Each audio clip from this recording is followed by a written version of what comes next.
Welcome to S Mac channel. Subscribe பண்ணாதவங்க பண்ணிக்கோங்க guys.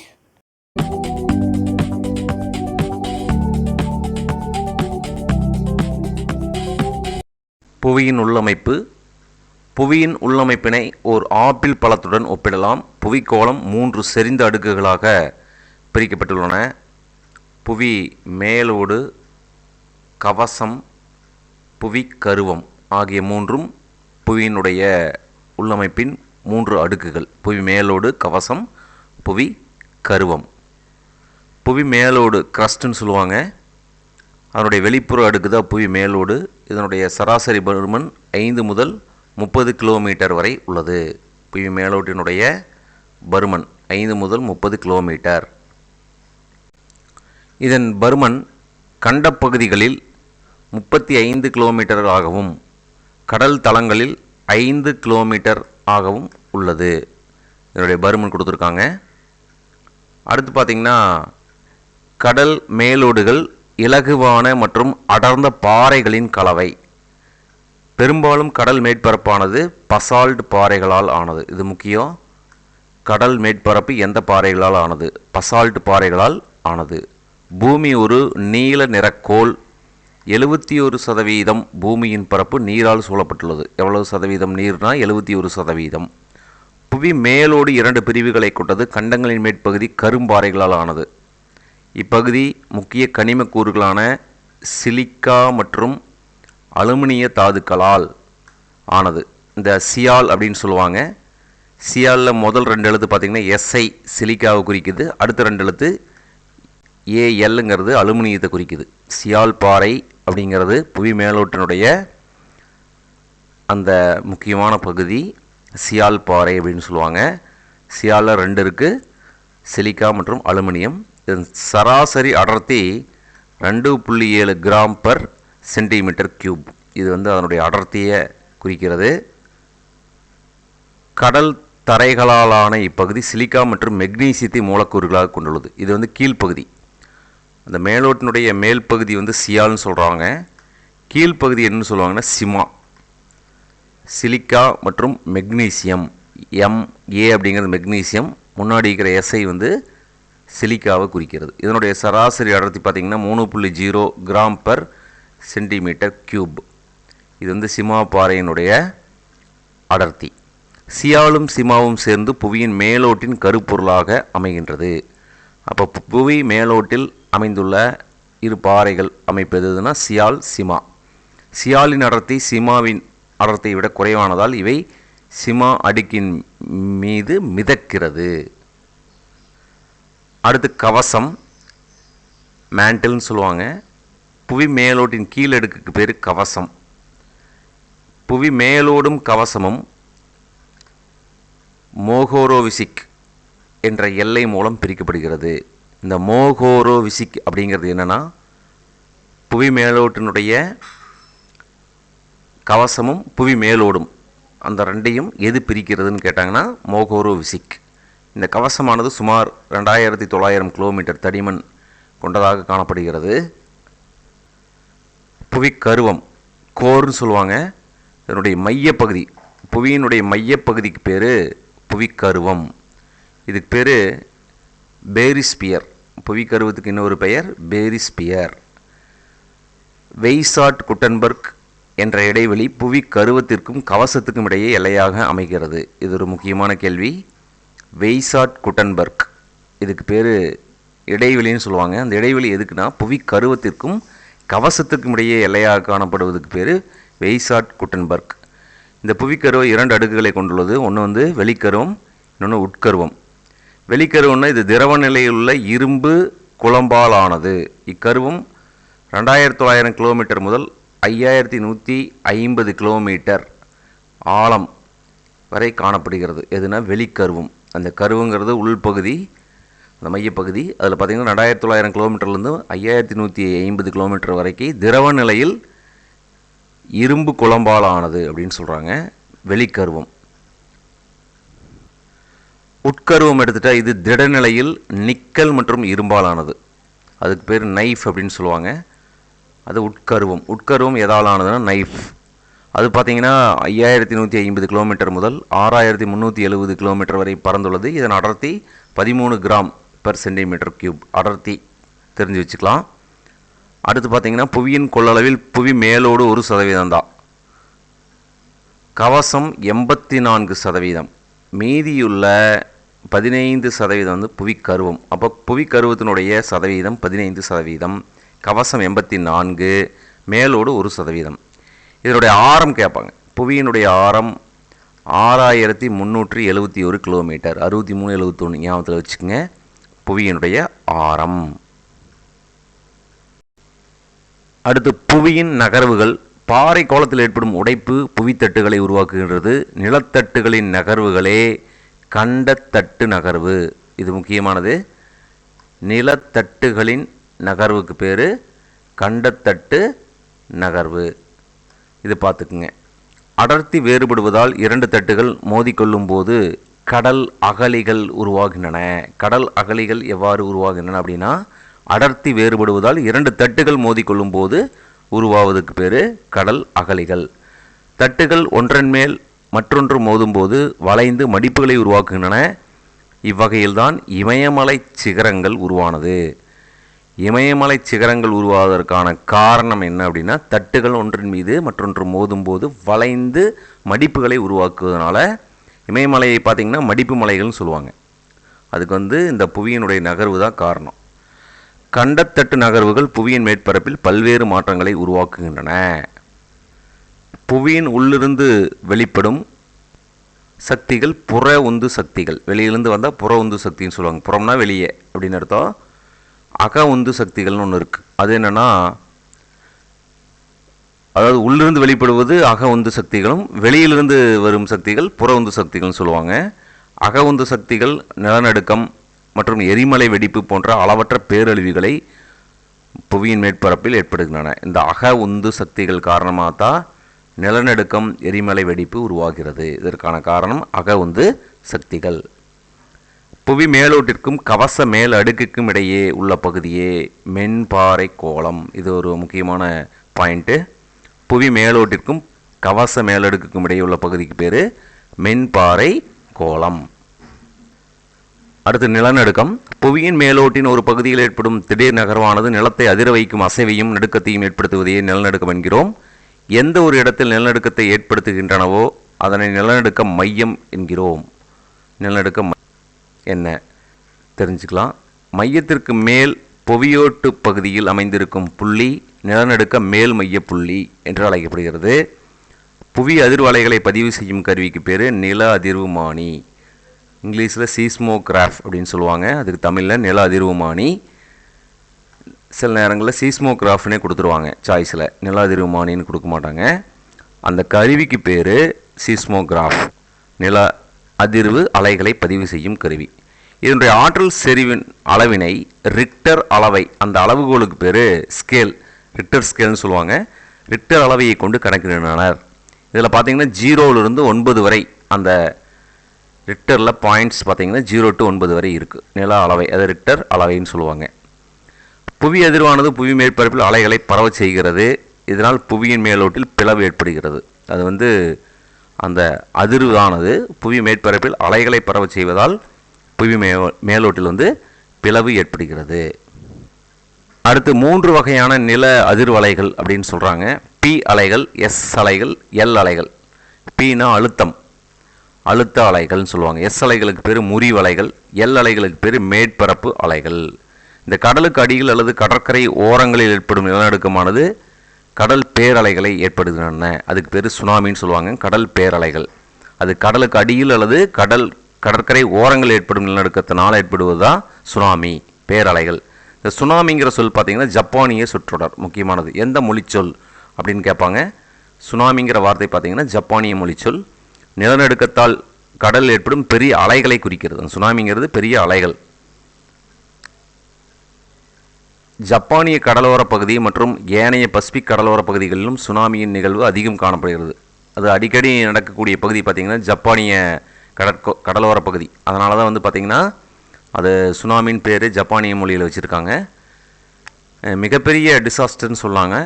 December 26, 2004ஆம் ஆண்டு டிசம்பர் 26 பார்த்திங்கன்னா இந்தியா, இலங்கை, இந்தோனேசியா, தாய்லாந்து ஆகிய நாடுகளின் கடலோர பகுதிகளில் சுனாமி ஏற்பட்டது. மிகப்பெரிய பேரழிவை ஏற்படுத்திய சுனாமி இது. ஆழி பேரலைன்னு சொல்லுவாங்க. இந்த தேதி ஞாபகம் வச்சுக்கோங்க. இந்திய பெருங்கடலில் டிசம்பர் 2004ஆம் ஆண்டு 26ஆம் நாள், டிசம்பர் 26ஆம் நாள் ஏற்பட்டது சுனாமி. அடுத்து நிலநடுக்கத்தின் பரவல். நிலநடுக்க பிரதேசங்கள் பெரும்பாலும் எரிமலை பகுதிகளை ஒட்டியே ஏற்படுகின்றன. உலகின் நிலநடுக்க பகுதிகளின் பெரும்பகுதி பசிபிக் பெருங்கடல் பகுதியில் அமைந்துள்ளது. இதுதான் முக்கியம். நிலநடுக்க பகுதிகளின் பெரும்பகுதி எந்த பகுதியில் அமைந்துள்ளதுன்னா பசிபிக் பெருங்கடல் பகுதியில் அமைந்துள்ளன. அதில் பார்த்திங்கன்னா 68% கொடுத்துருக்காங்க. உலகில் 68% நிலநடுக்கங்கள் பசிபிக் பெருங்கடல் பகுதியில் தான் ஏற்படுகின்றன. மீதமுள்ள 31% நிலநடுக்கங்கள் ஆசியா கண்டத்தில் உள்ள இமயமலை பகுதியிலும் வடமேற்கு சீனாவிலிருந்து மத்திய தரைக்கடல் பகுதியிலும் ஏற்படுகின்றன. இது நோட் பண்ணிக்கோங்க. அடுத்து 1% எங்கே ஏற்படுது அப்படின்னா மீதி 1% பார்த்திங்கன்னா நிலநடுக்கம் வட ஆப்பிரிக்காவிலும் செங்கடல் மற்றும் சாக்கடல் பகுதிகளின் பிளவு பள்ளத்தாக்கு பகுதிகளிலும் ஏற்படுகின்றன. இந்தியாவின் இமயமலை பகுதிகள், கங்கை பிரம்மபுத்திரா சமவெளிகள் நிலநடுக்க பகுதிகளாக கண்டறியப்பட்டுள்ளன. இந்தியாவினுடைய பகுதிகள் எதுனா இமயமலை பகுதி, கங்கை பிரம்மபுத்திரா சமவெளிகள் நிலநடுக்க பகுதிகளாக கண்டறியப்பட்டுள்ளன.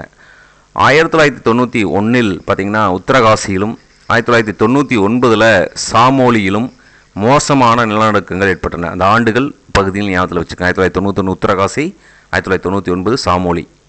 தக்கான பீடபூமியில் 2 மோசமான நிலநடுக்கங்கள் ஏற்பட்டுள்ளன.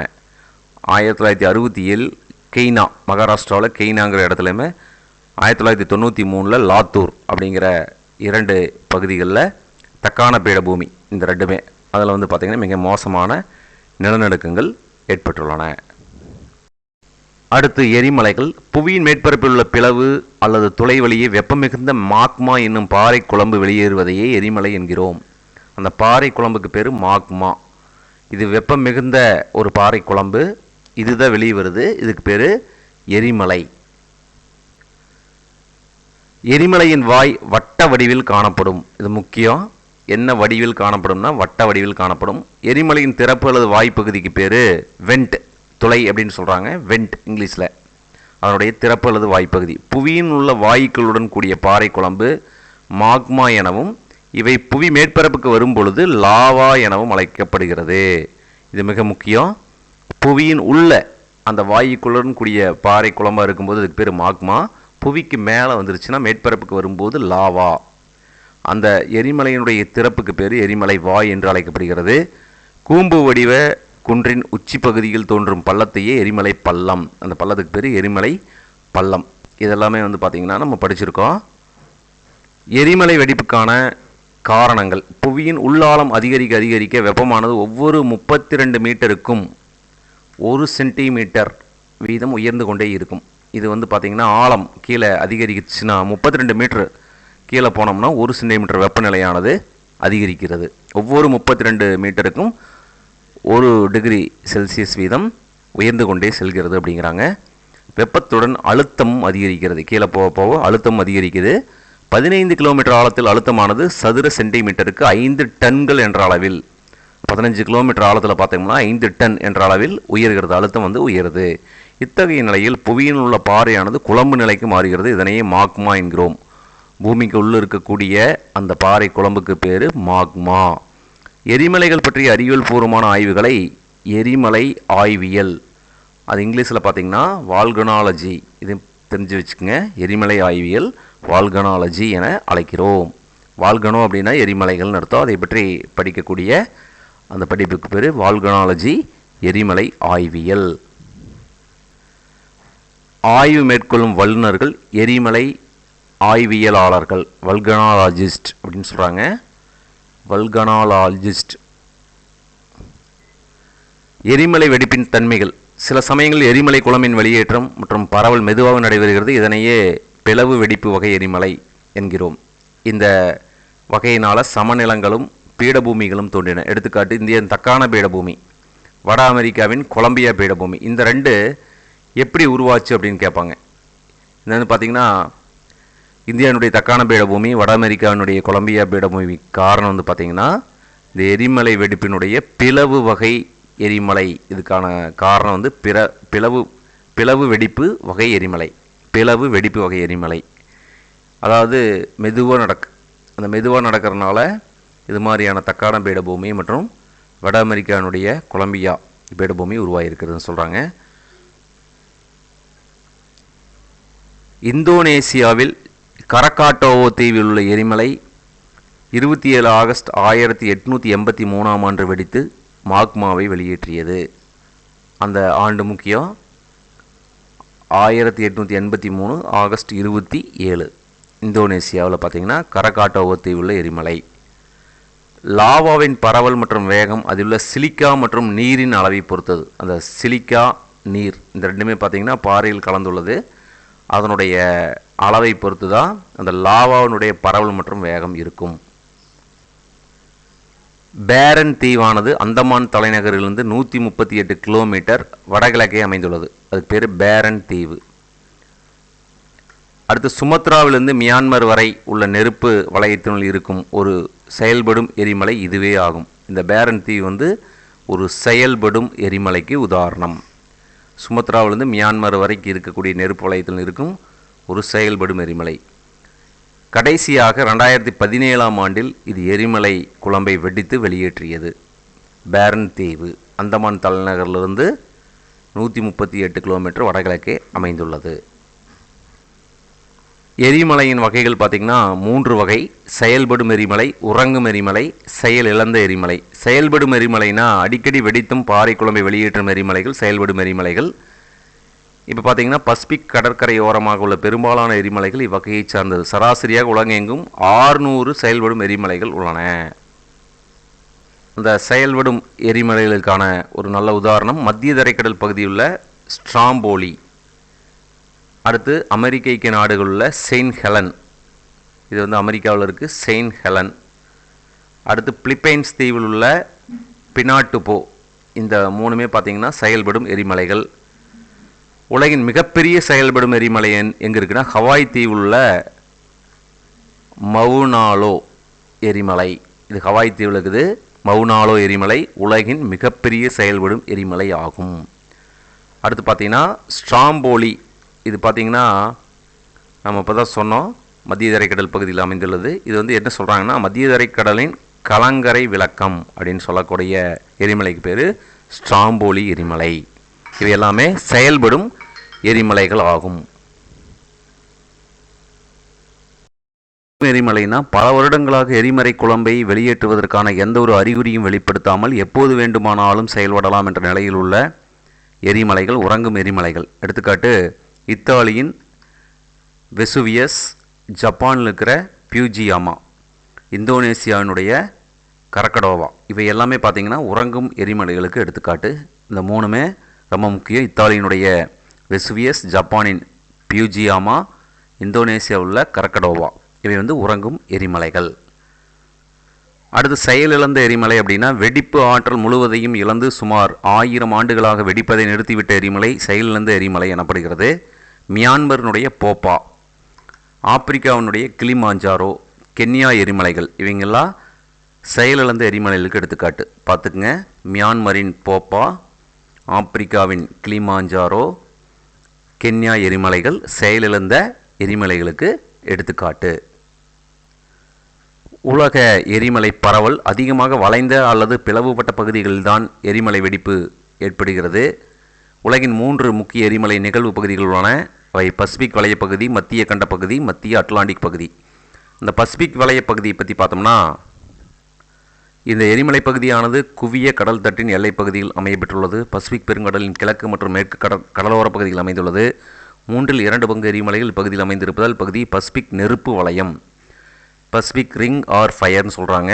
இது 3/2 பங்கு எரிமலைகள் இந்த பகுதியில் தான் அதிகமாக அமைந்துள்ளது. பசிபிக் வளைய பகுதி, அதுக்கு பேர் நெருப்பு வளையம்னு சொல்லுவாங்க, பசிபிக் நெருப்பு வளையம். அடுத்து மத்திய கண்ட பகுதி. முக்கிய எரிமலைகளான வெசுவியஸ், எட்னா, ஸ்ட்ராம்போலி, கிளிமாஞ்சாரோ மற்றும் கென்யா எரிமலைகள் மத்திய தரை பகுதியில் பார்த்திங்கன்னா மத்திய கண்ட பகுதியில் அமைந்துள்ள இமயமலை பகுதியில் அமைந்துள்ள ஆச்சரியப்படும் வகையில் எந்த ஒரு செயல்படும் எரிமலையும் இடம்பெறவில்லை. மத்திய கண்ட பகுதியில் பார்த்திங்கன்னா Vesuvius, Etna, Stromboli, Kilimanjaro, Kenya எரிமலைகள்லாம் மத்திய கண்ட பகுதியில் அமைந்துள்ளன. அடுத்து பார்த்திங்கன்னா மத்திய அட்லாண்டிக் மலைத்தொடரில் அமைந்துள்ள ஐஸ்லாந்தில் செயல்படும் எரிமலைகள் அமைந்துள்ள செயின்ட் ஹெலினா மற்றும் அசோர்ஸ் தீவுகள் ஆகியவை இதற்கு வேறு உதாரணங்கள். மத்திய அட்லாண்டிக் பகுதியில் அமைந்துள்ள செயல்படும் எரிமலைகள் அது பார்த்திங்கன்னா செயின்ட் ஹெலினா மற்றும் அசோர்ஸ் தீவுகள் இதற்கு வேறு உதாரணங்களாகும். அடுத்த தலைப்பு நிலத்தோற்றங்கள். நிலத்தோற்றங்களில் பார்த்திங்கன்னா உயர்நிலங்களை அரித்தல் மூலம் தாழ்நிலங்களாகவும் தாழ்நிலங்களை படிய வைத்தல் மூலம் உயர்நிலங்களாகவும் மாற்றுவதற்கு நிலங்களை சமப்படுத்துதல் என்று பெயர். இதுக்கு பேர் சமப்படுத்துதல். அடுத்து பார்த்திங்கன்னா அகச்செயல்முறைகள் அகவிசை என்றும் புறச்செயல்முறைகள் புறவிசை என்றும் அழைக்கப்படும். நிலப்பரப்பானது வானிலை சிதைவு மற்றும் அரித்தல் ஆகிய இரு செயல்முறைகள் மூலம் தொடர்ந்து தேய்மானத்துக்கு உட்படுத்தப்படுகின்றன. எந்த இரண்டு செயல்முறைகள் மூலம் தொடர்ந்து தேய்மானத்துக்கு உட்படுத்தப்படுகின்றன அப்படின்னா வானிலை சிதைவு மற்றும் அரித்தல். புவி மேற்பரப்பில் பாறைகள் உடைந்து சிறு சிறு கற்களாகவும் துகள்களாகவும் சிதறுவதற்கு பேர் வானிலை சிதைவு. அதே போல்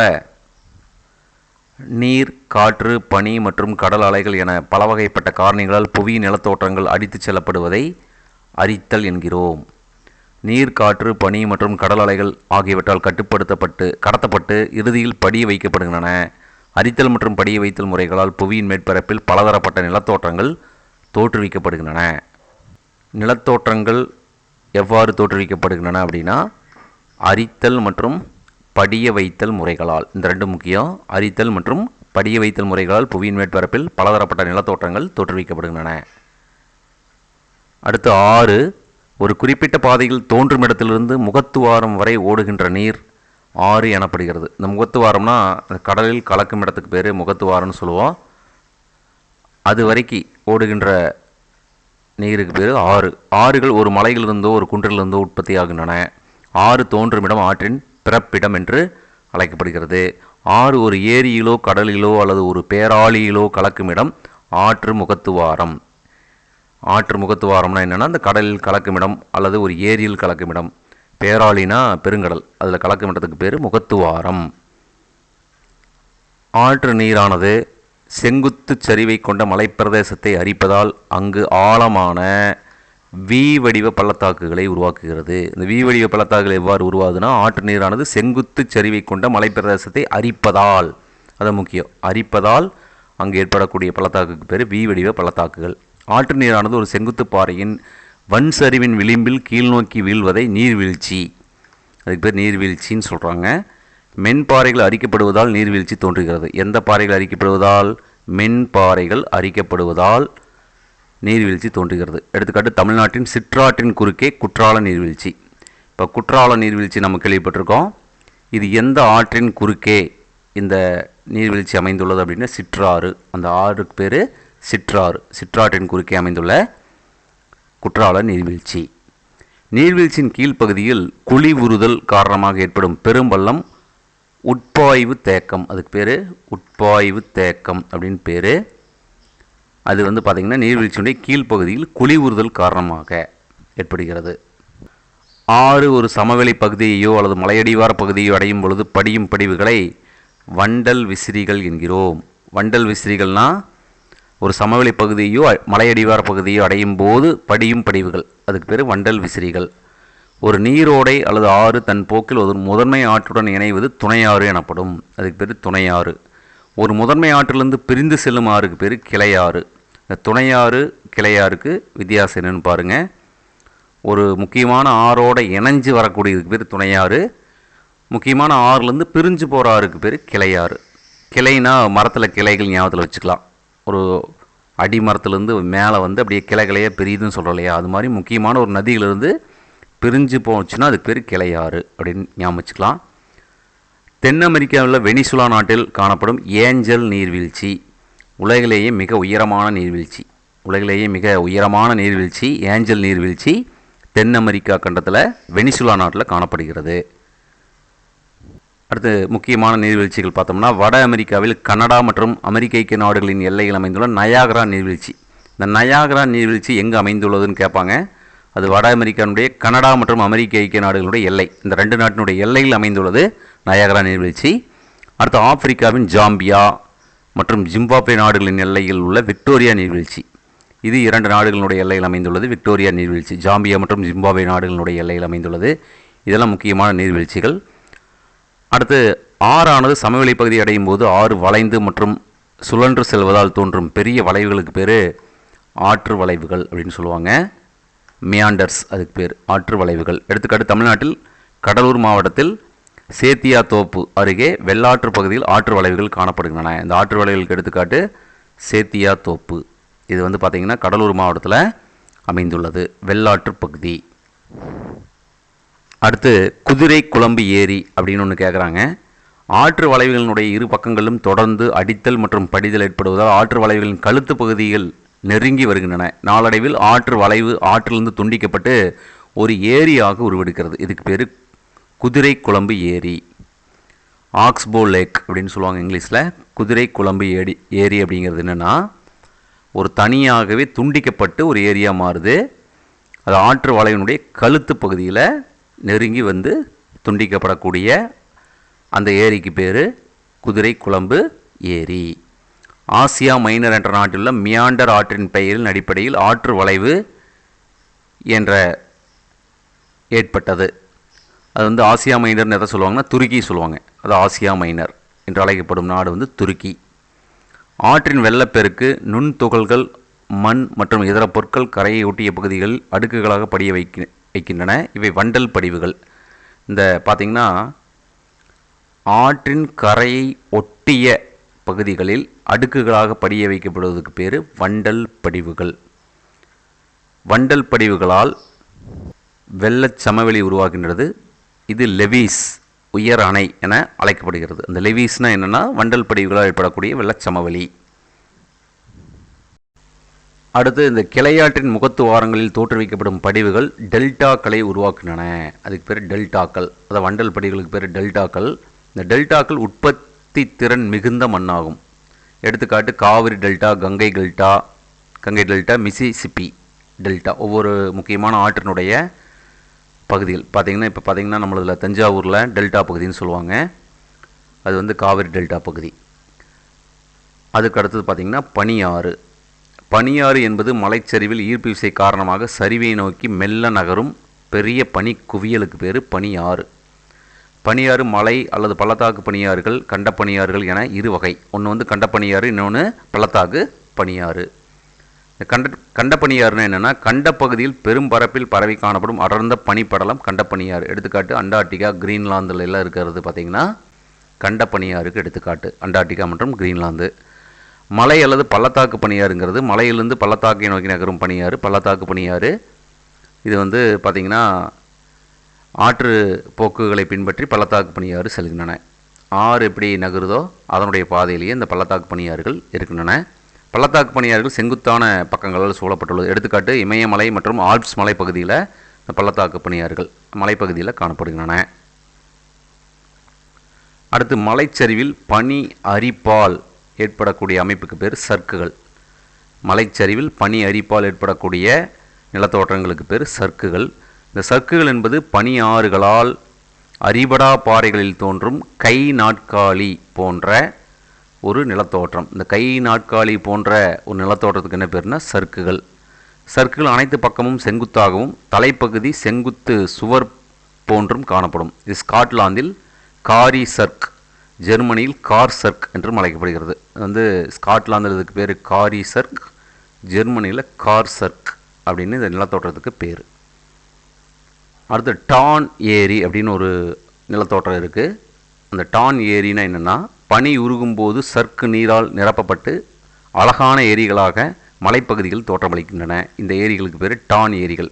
இந்த சர்க்குகளில் நீர் நிரம்புச்சுன்னா ஏற்படக்கூடிய நிலத்தோற்றம் தான் டான் ஏரி. இரண்டோ அல்லது அதற்கு மேற்பட்டோ சர்க்குகள் ஒன்றை நோக்கி ஒன்று நகரும்போது குறுகி செங்குத்து மற்றும் சரிவான பக்கங்களுடன் கூடிய முகடுகளாக மாற்றமடைகின்றன. அந்த முகடுகளுக்கு பேர் அரட்டுகள். அரட்டுகள் என்ற கத்தி முனை குன்றுகளாக உருவெடுக்கின்றன. அந்த குன்றுகளுக்கு பேர் அரட்டுகள். இது வந்து பார்த்திங்கன்னா சர்க்குகள் இரண்டோ அதுக்கு மேற்பட்ட சர்க்குகளாக ஒன்று சேர்ந்து நகரும்போது அது வந்து செங்குத்து மற்றும் சரிவான பக்கங்களுடன் கூடிய முகடாக மாறுது. அதுக்கு பேர் அரட்டுகள். அடுத்து யூ வடிவ பள்ளத்தாக்குங்கிறது இந்த பனியாற்றினுடைய பக்கவாட்டு மற்றும் செங்குத்து அரிப்பினால் ஆழப்படுத்துதல் மற்றும் அகலப்படுத்துதல் மூலம் உருவாகின்றன யூ வடிவ பள்ளத்தாக்குகள். பனியாற்றினால் கடத்தப்படும் பெரிய சிறிய மணல் மற்றும் வண்டல் ஆகியன படிய வைக்கப்படுகின்றன. இவை பனியாற்று மொரைன்கள். அதுக்கு பேர் பனியாற்று மொரைன்கள். அந்த சிறிய மணல் வண்டல் ஆகியன படிய வைக்கப்பட்டுச்சுன்னா அதுக்கு பேர் பனியாற்று மொரைன்கள் எனப்படுகின்றன. அடுத்து காற்றினுடைய முக்கியமான பங்களிப்பு. பாலைவனத்தில் அரித்தல் மற்றும் படிய வைத்தல் செயல்முறைகளை வேகமாக செயல்படுத்தும் காரணி எதுனா காற்று. இந்த காற்றுனால தான் அரித்தல் படிய வைத்தல் செயல்முறைகள்லாம் பாலைவனத்தில் நடக்குது. அடுத்து முக்கியமான ஒரு அமைப்பு பார்த்திங்கன்னா காளான் பாறைகள். இந்த காளான் பாறைகள் எவ்வாறு ஏற்படுகின்றன அப்படின்னா, பாறையினுடைய மேற்பகுதியை விட கீழ்ப்பகுதியை காற்று வேகமாக அரிக்கின்ற காரணத்தினால் மேற்பகுதி அகன்றும் அடிப்பகுதி குறுகலாகவும் காணப்படுச்சுன்னா பார்க்கறதுக்கு காளான் மாதிரி இருக்குது. அந்த அத்தகைய பாறைகளுக்கு பேர் காளான் பாறைகள். கீழ்ப்பகுதி அதிகமாக அரிக்கப்பட்டும் மேல் பகுதி குறைவாக அரிக்கப்பட்டும் காணப்படுவை. அவை எங்கு காணப்படுதுன்னா அதிகமாக பாலைவன பகுதியில் தான் இருக்குது. இந்த காளான் பாறைகள் அதிகமாக காணப்படுவது பாலைவன பகுதிகள். அடுத்தது ஒரு தனித்து விடப்பட்ட எஞ்சிய குன்று வட்டமான தலைப்பகுதியுடன் நிற்கும் ஒரு தூண் போன்று காட்சியளிப்பது காற்று அரிப்பு தனி குன்றுகள். அதுக்கு பேர் காற்று அரிப்பு தனி குன்றுகள். எடுத்துக்காட்டு தென்னாப்பிரிக்காவின் கலகாரி பாலைவனத்தில் காணப்படும் காற்று அரிப்பு தனி குன்றுகள். தென்னாப்பிரிக்காவினுடைய கலகாரி பாலைவனத்தில் காணப்படுவது காற்று அரிப்பு தனி குன்றுகள். அடுத்து காற்று வீசும்போது மணலை ஒரு பகுதியிலிருந்து மற்றொரு பகுதிக்கு கடத்தப்படுகிறது. காற்றின் வேகம் குறையும் போது மணலானது உயரம் குறைவான குன்றுகள் போன்று படிகின்றன. இப்படிவுகளுக்கு பேர் மணல் குன்றுகள். பிறைச்சந்திர தோற்றமுடன் கூடிய மணல் குன்றுகளுக்கு பேர் பர்கான்கள். இந்த பர்கான்கள் அப்படின்னா என்னென்னா பிறைச்சந்திர தோற்றமுடன். நம்ம பிறைச்சந்திரன் ஒரு சின்ன வளைந்த வளைவுடன் கூடிய சந்திரன் நிலா நமக்கு அமாவாசைக்கு பிறகு அது வளர்பிறையில் காணப்படக்கூடிய பிறைச்சந்திரன் இருக்கு இல்லையா, அது மாதிரியான மணல் குன்றுகள் பர்கான்கள் என்று அழைக்கப்படுகின்றன. மிக லேசாகவும் எடை குறைவாகவும் இருக்கும் மணல் துகள்கள் நீண்ட தொலைவுக்கு கடத்தப்பட்டு ஒரு பெரும்பரப்பில் படிவது காற்றடி வண்டல் படிவுகள். காற்றடி வண்டல் படிவுகள் அப்படின்னு என்னென்னா, ரொம்ப தூரத்துக்கு எடுத்துகிட்டு போகுது, லேசாகவும் எடை குறைவாகவும் இருக்கக்கூடிய மணல் துகள்கள் ஒரு பெரிய பரப்பில் படிவது காற்றடி வண்டல் படிவுகள். காற்றடி வண்டல் படிவுகள் சீனாவில் அதிகமாக காணப்படுகின்றன. எங்கே அதிகமாக காணப்படுதுன்னா சீனாவில். இந்த காற்றடி வண்டல் படிவுகள் காணப்படக்கூடிய பகுதி அதிகமாக காணப்படுவது சீனாவில். அதில் பார்த்திங்கன்னா சீனாவில் வடக்கு சீனாவில் படிந்துள்ள காற்றடி வண்டல் படிவுகள் கோபி பாலைவனத்தில் இருந்து கடத்தப்பட்டவை. அந்த பாலைவனத்துக்கு பேர் கோபி பாலைவனம். அந்த கோபி பாலைவனத்திலிருந்து கடத்தப்பட்டவை தான் வடக்கு சீனாவில் படிந்துள்ள காற்றடி வண்டல் படிவுகள். அடுத்தலை பார்த்தோம்னா கடல் அலைகள். நிலத்தின் ஒரு பகுதி கடலை அடுத்தோ அல்லது ஒட்டியோ காணப்படுவது கடற்கரை. கடல் நீரும் நிலமும் சந்திக்கின்ற இடம் கடலோர எல்லை எனப்படும்.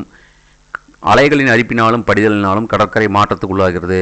கடல் அலைகளின் அரிப்பினாலும் படிதலினாலும் பல வகைப்பட்ட கடலோர நிலப்பரப்புகள் உருவாகின்றன. அதில் பார்த்திங்கன்னா கடல் ஓங்கல் மிக முக்கியமானது. கடற்கரையை ஒட்டியுள்ள நிலம் அலைகளின் மோதலாலும் அரிப்பினாலும் கடலை நோக்கி செங்குத்தாக உயர்ந்து காணப்படும். இந்த செங்குத்து பாறை அப்படிங்கிறது தான் கடல் ஓங்கல். இது கடற்கரை அடுத்துள்ள நிலம் அலைகளினுடைய மோதலாலும் அரிப்பினாலும் கடலை நோக்கி செங்குத்தாக உயர்ந்து காணப்பட்டுச்சுன்னு இதுக்கு பேர் ஓங்கல், கடல் ஓங்கல், சீ கிளிஃப். அடுத்து கடல் அலைகள் தொடர்ந்து தாக்கத்தை ஏற்படுத்தல் பாறைகள் விரிசல்கள் உருவாகின்றன. என்ன உருவாகின்றன? விரிசல்கள். விரிசல்களால் செங்குத்து பாறைகளில் குகைகள் போன்று தோன்றும் வெற்றிடங்கள் கடல் குகைகள் சீ கேவ்ஸ், கடல் குகைகள் தோன்றுகின்றன. விரிசல்களால் ஏற்படக்கூடியது. கடல் குகைகளில் உட்குழிவு பெரிதாகும்போது குகையின் மேற்கூரை மட்டும் எஞ்சி நின்று கடல் வளைவுகளை தோற்றுவிக்கிறது. சி அச்சீவ்ஸ்ன்னு சொல்லுவாங்க. கடல் வளைவுகள். கடல் அலைகள் மேற்கூரை அரிப்பதால் எஞ்சி நிற்கும் சுவர் போன்ற தோற்றங்கள் கடல் தூண்கள் எனப்படும். கடல் அலைகளால் மணல் மற்றும் சரளைகள் படிந்துள்ள கடலோரப் பகுதி கடற்கரை எனப்படும். அதுக்கு பேர் கடற்கரை. கடல் அலைகளால் மணல் மற்றும் சரளைகள் படிந்துள்ள கடலோரப் பகுதி. கடற்கரைக்கு இணையாக கடலில் நீள்வட்ட வடிவில் அமைந்துள்ள மணல் அல்லது சேறு மணல் திட்டுகள். அதுக்கு பேர் சேறு மணல் திட்டுகள் அல்லது மணல் திட்டுகள்னு சொல்லுவாள். கடற்கரையிலிருந்து பகுதியாகவோ அல்லது முற்றிலுமாகவோ பிரிக்கப்பட்ட ஆழம் குறைவான நீர் தேக்கத்துக்கு பேர் காயல்கள் அல்லது உப்பங்கழிகள். காயல் அல்லது உப்பங்கழிகளுக்கு பேர். கடற்கரையிலிருந்து பகுதியாகவோ முற்றிலுமாகவோ பிரிக்கப்பட்ட ஆழம் குறைவான நீர்த்தேக்கம், அதுக்கு பேர் காயல்கள் அல்லது உப்பங்கழிகள், லகூன் அப்படின்னு சொல்லுவாங்க இங்கிலீஷில். இந்த காயல்கள் அல்லது உப்பங்கழிகளுக்கு எடுத்துக்காட்டு ஒடிசாவில் சிலிக்கா ஏரி, கேரளாவில் வேம்பநாடு ஏரி. இந்த சிலிக்கா ஏரி அமைந்துள்ளது எங்கேன்னா ஒடிசா, வேம்பநாடு ஏரி எங்கே அமைந்துள்ளதுன்னா கேரளா. இதெல்லாம் காயல்களுக்கான எடுத்துக்காட்டு. உலகிலேயே மிக நீளமான கடற்கரை அமெரிக்காவில் ஃப்ளோரிடா மாநிலத்தின் தெற்கில் காணப்படும் மியாமி கடற்கரை தான். இது உலகின் மிக நீளமான கடற்கரை. உலகிலேயே 2வது நீளமான கடற்கரை பார்த்திங்கன்னா சென்னையில் அமைந்துள்ள மெரினா கடற்கரை. இது உலகிலேயே 2வது நீளமான கடற்கரை சென்னையில் அமைந்துள்ள மெரினா கடற்கரை ஆகும்.